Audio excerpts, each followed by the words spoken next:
April 15th, 1943. The sky above the Ruhr Valley hung heavy with industrial smoke. A gray veil stretched across the war-torn horizon. At 27,000 feet, the air was thin and bitterly cold. Oberleutnant Stigler adjusted his oxygen mask inside the cramped cockpit of his Focke-Wulf FW-190, scanning the stratosphere through a canopy glazed with frost. Below him, the patchwork fields of western Germany looked almost peaceful, untouched by the violence that ruled the skies. His gloved hand rested lightly on the control stick, fingertips feeling the subtle vibrations of the engine. Then he saw them, dark specks emerging from the cloud layer to the west, growing larger with each passing second.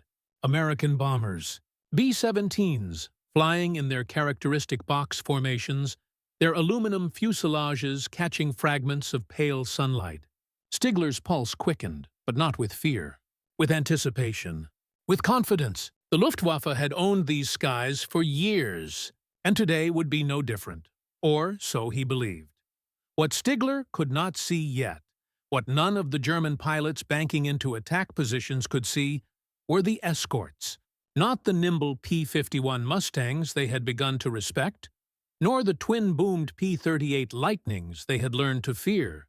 Something else, something new, high above the bomber stream, nearly invisible against the glare of the sun, 7 Republic P-47 Thunderbolts from the 56th Fighter Group held formation. Each aircraft weighed 7 tons fully loaded, a flying fortress in its own right. Each carried 8 Browning M2 machine guns, 4 in each wing, with over 3,000 rounds of .50 caliber ammunition. The pilots called it the Jug, short for Juggernaut. The Germans in the beginning called it something else. They called it the Fat American, the easy target, the joke. They would not laugh for much longer. To understand what happened in the skies over Germany that spring, one must first understand the contempt with which the Luftwaffe viewed American engineering. Since the beginning of the war, German fighter doctrine had prioritized maneuverability, climb rate, and agility. The Messerschmitt Bf-109, with its sleek lines and responsive controls, could outclimb almost anything the Allies fielded in 1940. The Focke-Wulf 190, introduced in 1941, combined firepower with roll rate that left Spitfire pilots dizzy. German aces like Adolf Galland and Werner Milders had built their reputations on these machines, threading through enemy formations like scalpels through flesh. They flew with precision, with economy, with the understanding that in aerial combat, the lighter, faster, more agile aircraft held the advantage. Then came the P-47. When intelligence photographs first reached Luftwaffe Command in late 1942, the reaction was almost unanimous disbelief, followed by barely concealed amusement. The Republic P-47 Thunderbolt was enormous. It measured over 36 feet in length with a wingspan of nearly 41 feet. Its radial engine, the Pratt & Whitney R2800 Double Wasp, was the largest, most powerful engine ever fitted to a single-seat fighter. 18 cylinders producing 2,000 horsepower. The aircraft's empty weight exceeded 10,000 pounds. Fully loaded with fuel, ammunition, and pilot, it could reach 15,000 pounds. By comparison, the FW-190 weighed barely 7,000 pounds loaded. The Bf-109 even less. German pilots who encountered the first P-47s over France in early 1943 returned to base with stories that reinforced the initial assessment. The American fighter was sluggish in turns. It climbed like a pregnant cow. In a dogfight below 15,000 feet, experienced Luftwaffe pilots could dance around it, exploiting the Thunderbolt's poor roll rate and heavy controls. One German ace was reported to have radioed to his wingman, "Look at this fat pig trying to follow me," before executing a split S that left his American pursuer wallowing in his wake. The laughter echoed through ready rooms across occupied Europe. The Americans, it seemed, had built a fighter that violated every principle of aerial combat. What they did not understand, what they could not yet comprehend, was that the P-47 had not been designed to fight their war. It had been designed to fight a different war entirely, an American war. The United States Army Air Forces had learned bitter lessons in 1942. The early raids against German-occupied Europe had been costly.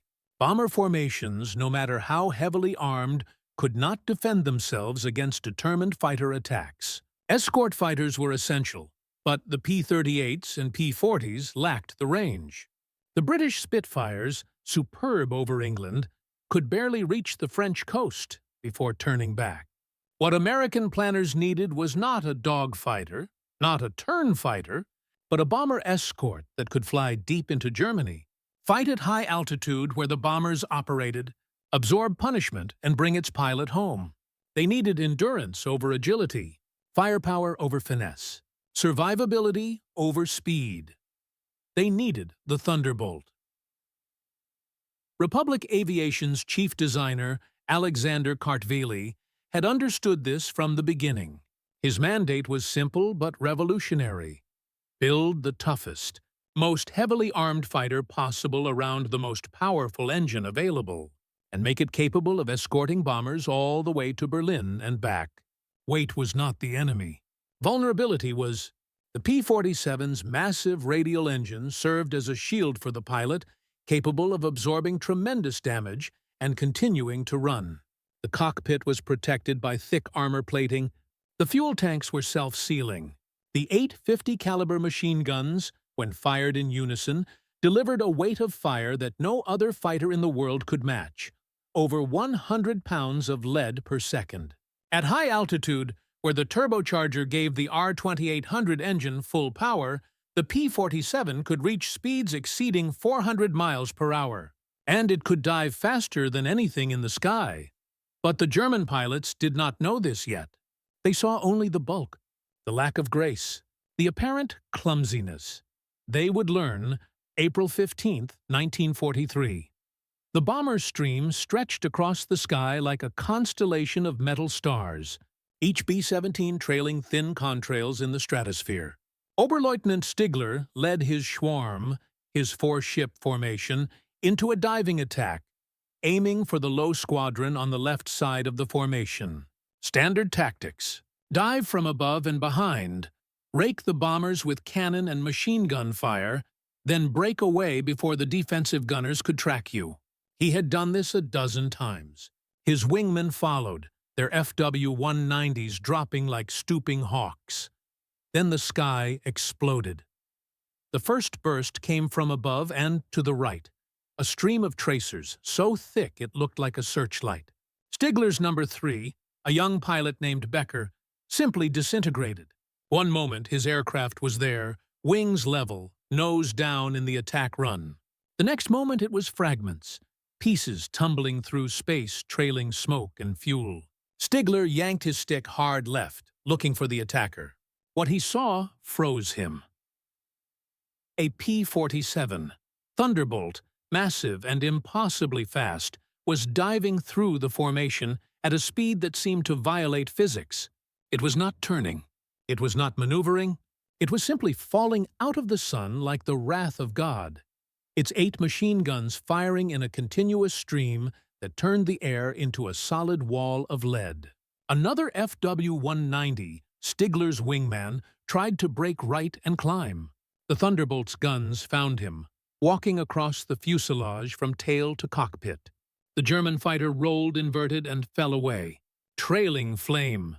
Stigler shoved his throttle forward and pulled into a climbing turn, trying to use his FW-190's superior maneuverability to reverse the situation.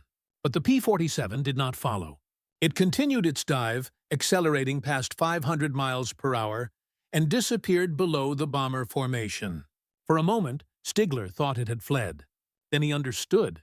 The Thunderbolt pilot was not running. He was repositioning. 30 seconds later, the P-47 reappeared, climbing vertically on full power, using the energy from its dive to shoot back up through the bomber formation like a missile. Another FW-190, caught in the climb, tried to turn into the attack. Too slow. The Thunderbolt's 8 guns fired for less than 2 seconds. The German fighter's right wing separated from the fuselage. Stigler broke off the attack. So did the surviving members of his Schwarm. They dove away toward the deck, using speed to escape, the one advantage the FW-190 still possessed in a dive. But even there, Stigler could feel the difference. The P-47s were not pursuing, but they were not falling behind either. The American pilots had learned to fight in the vertical, to trade altitude for speed, to use their aircraft's weight and power as weapons rather than weaknesses. When Stigler landed at his base near Oldenburg 30 minutes later, his hands were shaking. Not from fear, though fear had been there, but from the shock of encountering something fundamentally different, something that did not play by the rules he had learned. That evening, in the debriefing room, he told his squadron commander, "The Americans have a new fighter. It is dangerous." The commander, a veteran of the Eastern Front, looked skeptical. "The fat one? The Thunderbolt?" Stigler nodded. "Do not underestimate it. Do not laugh at it. If you do, it will kill you." But the laughter had already begun to die. Across the Channel in England, the pilots of the 56th Fighter Group were learning to exploit their aircraft's strengths. Men like Hub Zemke, the group commander, and Francis Gabreski, who would become America's leading ace in Europe, developed tactics specifically designed around the P-47's characteristics. They called it dive and zoom. Attack from high altitude, use the speed of the dive to deliver a devastating burst of fire, then zoom back up to altitude using the momentum. Never turn. Never slow down. Use energy, not agility. The Thunderbolt could not outturn a Messerschmitt or a Focke-Wulf, but it did not need to. It could outdive them, outclimb them at high altitude, outgun them, and, most importantly, it could absorb damage that would destroy any other fighter. The stories began to accumulate.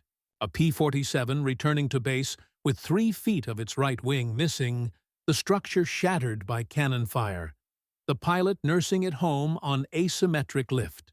Another Thunderbolt landing with over 200 bullet and shell holes, the engine still running smoothly, the pilot stepping out without a scratch. A third aircraft struck by an 80-meter flak shell that passed completely through the fuselage without exploding, the hole large enough to crawl through, and still the Thunderbolt flew home. German pilots, accustomed to the fragility of their own machines, could not comprehend it. How could something so large, so seemingly ungainly, be so indestructible? The answer lay in American industrial philosophy. Where German engineering emphasized efficiency and performance, American engineering emphasized redundancy and survivability. The P-47 had been designed from the beginning to bring its pilot home. Every system had a backup.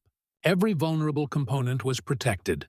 The engine could lose multiple cylinders and continue operating. The control cables were duplicated. The structure was overbuilt to the point that it could sustain G-forces that would tear apart lighter aircraft. And those 850 caliber machine guns, each one reliable and easy to maintain, could keep firing even when half of them had been damaged. By summer of 1943, the Luftwaffe's attitude had shifted from contempt to caution to, in some cases, outright dread. The P-47s ranged deeper and deeper into Germany, escorting bomber formations all the way to the target and back. German fighters that tried to attack the bombers found themselves ambushed by Thunderbolts, diving from above at speeds approaching 600 miles per hour. The 8-gun broadside, when it connected, was catastrophic. Witnesses on the ground reported seeing German fighters literally torn apart in mid-air, wings and tail sections separating from the fuselage under the impact of dozens of half-inch bullets arriving simultaneously. And the Americans kept coming. There is a recording, captured by Allied intelligence in late 1943, of a radio transmission from a German pilot engaging American bombers over Brunswick. The audio is scratchy, distorted by static and distance, but the words are clear enough. "Thunderbolts! High and to the south! Break! Break!" Then a pause. the sound of heavy breathing. Then, quieter, almost to himself. Mein Gott, so many guns. The psychological impact cannot be overstated. German pilots, among the most experienced and skilled in the world, found themselves facing an opponent that defied their understanding of aerial combat. The Thunderbolt did not need to be graceful. It did not need to dance. It simply needed to be where it was needed, with enough firepower to destroy anything it touched and enough toughness to survive anything short of a direct hit. For pilots raised on the doctrine of maneuverability and agility, it was a paradigm shift. The Americans had built a fighter that reflected their national character: powerful, direct, resilient, and utterly relentless. By the end of 1943, the P-47 Thunderbolt had destroyed more enemy aircraft than any other Allied fighter. It had proven itself not just as a bomber escort, but as a ground attack aircraft. Its 8 guns and ability to carry bombs and rockets, making it devastatingly effective against trains, trucks, tanks, and fortifications. German soldiers learned to fear the sound of its engine, that distinctive roar of the R-2800 radial, because it meant death was coming from above. The Jug became synonymous with American air power, but there is a deeper story here, beneath the statistics and combat reports. A story about assumptions and reality, about how preconceptions can blind even the most experienced warriors to truth. The German pilots who laughed at the P-47 were not fools. They were professionals, veterans, men who had survived years of combat.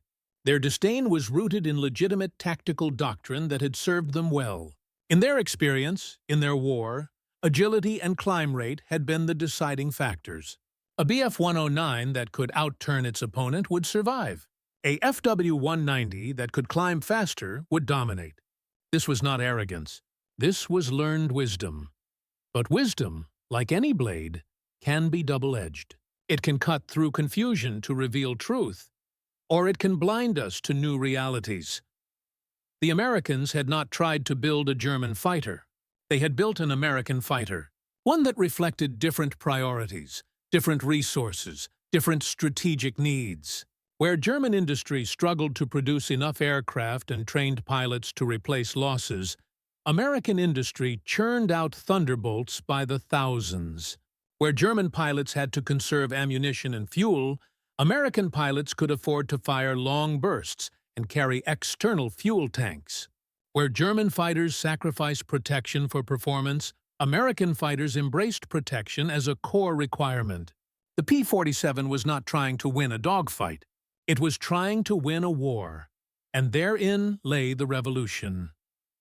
There exists a photograph, taken in early 1944 at an airfield in England. It shows a P-47 Thunderbolt parked on the tarmac, surrounded by ground crew. The aircraft's nose is painted with a shark's mouth, teeth bared in a fierce grin. Stenciled on the fuselage are 27 small swastikas, each one representing a German aircraft destroyed. The pilot, a captain named Robert Johnson, stands beside the aircraft with his arms crossed, squinting into the camera. Johnson would survive the war with 28 confirmed kills, making him one of the top American aces. But the photograph captures something else, something intangible. The aircraft looks battered. The paint is chipped. There are patches welded over damage from previous missions.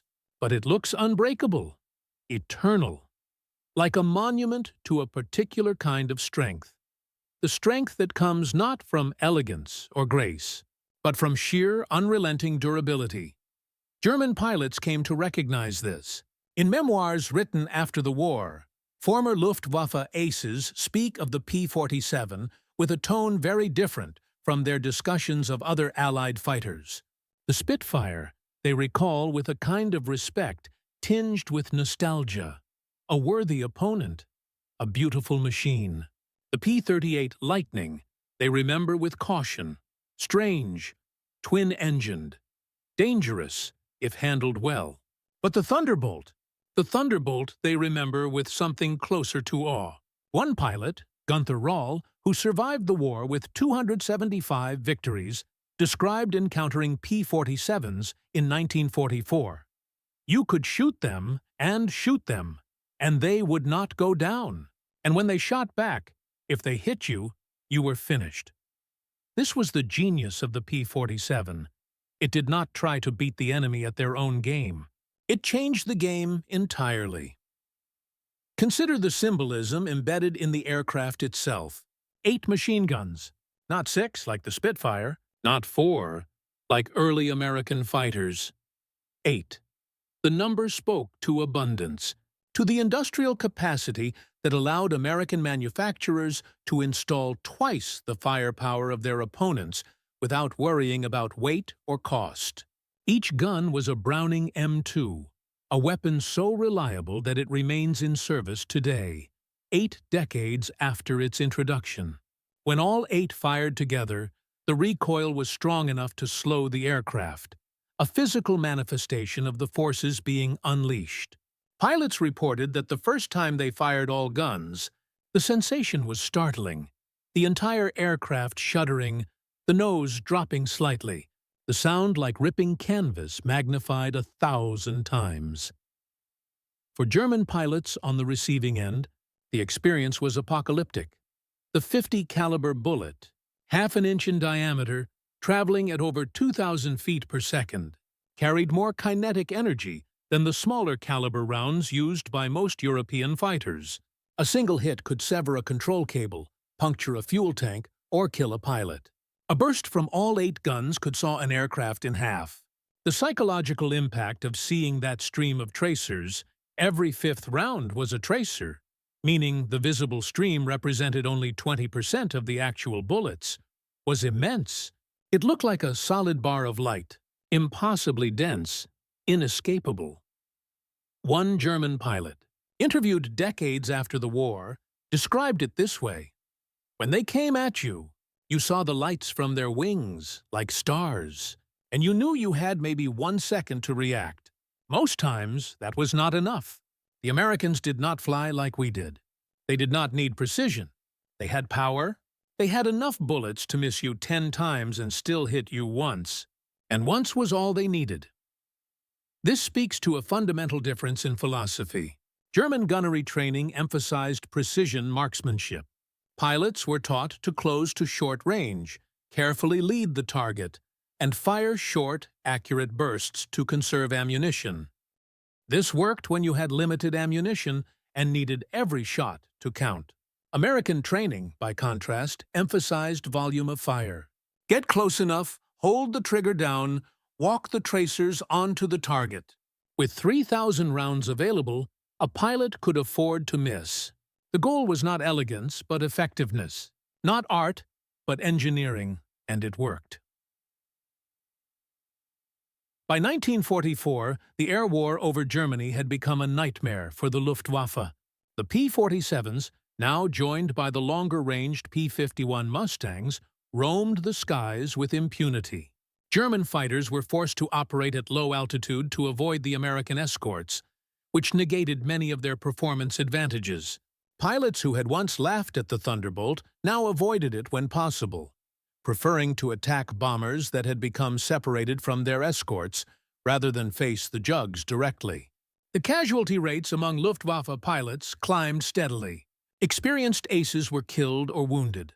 Replacements arrived with minimal training, barely able to fly their aircraft, let alone fight in them. The attrition was unsustainable. In the archives of the Imperial War Museum in London, there is a document that provides a stark illustration of this shift. It is a Luftwaffe tactical memorandum dated March 1944, distributed to fighter squadrons in the West. The document, translated from German, includes this passage: "When engaging American heavy bombers, pilots must be aware that escort fighters, particularly the P-47 and P-51, possess superior high-altitude performance and firepower. Attacks should be pressed home quickly and broken off immediately. Do not attempt to engage escorts in prolonged combat. Do not assume that American fighters will be easy targets. This assumption has cost us many experienced pilots. The word assumption is key. It acknowledges, implicitly, that the Luftwaffe had been wrong. that the initial dismissal of the P-47 had been a mistake, and a costly one. The memorandum does not say this directly. Military bureaucracies rarely admit error so bluntly. But the implication is clear. The Americans had been underestimated. The Thunderbolt had been underestimated, and men had died because of it. As the war ground toward its conclusion in 1945, the P-47 Thunderbolt became ubiquitous over Europe. It flew ground attack missions, strafing roads and rail lines, destroying the infrastructure that kept German armies supplied. It escorted bombers all the way to Berlin and beyond. It fought in the skies over France on D-Day, providing air cover for the invasion fleet. It served in Italy, in the Pacific, in every theater where American forces fought. By war's end, the P-47 had flown more than 500,000 sorties and destroyed more than 7,000 enemy aircraft in air-to-air combat. It had proven itself as one of the most successful fighters of the war. But numbers, as always, tell only part of the story. The deeper truth is about perception and reality, about how wars are won not just with tactics and technology, but with the ability to adapt, to recognize when old assumptions no longer serve, to embrace new paradigms even when they contradict everything you thought you knew. The German pilots who laughed at the P-47 in 1943 were not stupid. They were experienced professionals applying lessons that had kept them alive. But experience, unchallenged by humility, can become dogma.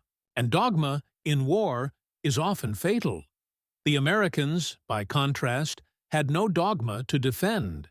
They were new to this war, at least in the air over Europe. They had no investment in proving that light fighters were superior, or that agility mattered more than firepower. They simply asked, "What do we need to accomplish our mission?" And then they built it. The result was the Thunderbolt, a fighter that broke all the rules because it was designed for a different set of rules. There is a kind of poetry in this. The P-47, so ridiculed at first, became a symbol of American industrial might and innovation. It represented the willingness to look at a problem from a new angle, to discard conventional wisdom when it no longer applied, to build something that your opponent could not understand because it came from a different context, a different set of values. The .850 caliber machine guns, in this sense, were more than weapons. They were a statement, a declaration that America would fight its own war, in its own way, with its own tools, that it would not try to outturn the Messerschmitts or outclimb the focke, but would instead impose its own terms on the battle, terms written in lead and thunder and the roar of an 18-cylinder radial engine at full power. In the end, that is what the German pilots faced when they looked up and saw the Thunderbolts diving from the sun. Not just an aircraft, not just a weapon, but a philosophy made manifest. The philosophy that said, "We do not need to be better than you at your game. We will change the game. We will bring enough firepower to destroy anything we touch. We will build our fighters strong enough to bring our pilots home. We will keep coming, wave after wave, until you can no longer resist. And we will not laugh at you for underestimating us. We will simply win." There is a final image worth considering. It comes from the spring of 1945, in the closing weeks of the war. A P-47 Thunderbolt, flown by a pilot whose name has been lost to history, sits on a muddy airstrip in Germany, surrounded by destroyed Luftwaffe aircraft pushed to the side of the runway. The Thunderbolt's propeller is still, its engine cooling, ticking in the silence. The paint is faded, the aluminum skin pocked with patches and rivets, but it sits there, solid and unbroken. A monument to endurance. Somewhere in the wreckage around it lies the truth that took so long to learn, that wars are not won by grace or elegance, but by the willingness to endure, to adapt, to bring overwhelming force to bear, and to keep bringing it day after day, until the enemy can no longer stand. The P-47, the Thunderbolt, laughed at and dismissed, had done exactly that. It had changed the sky, it had changed the war, and in doing so, It had changed what men believed was possible.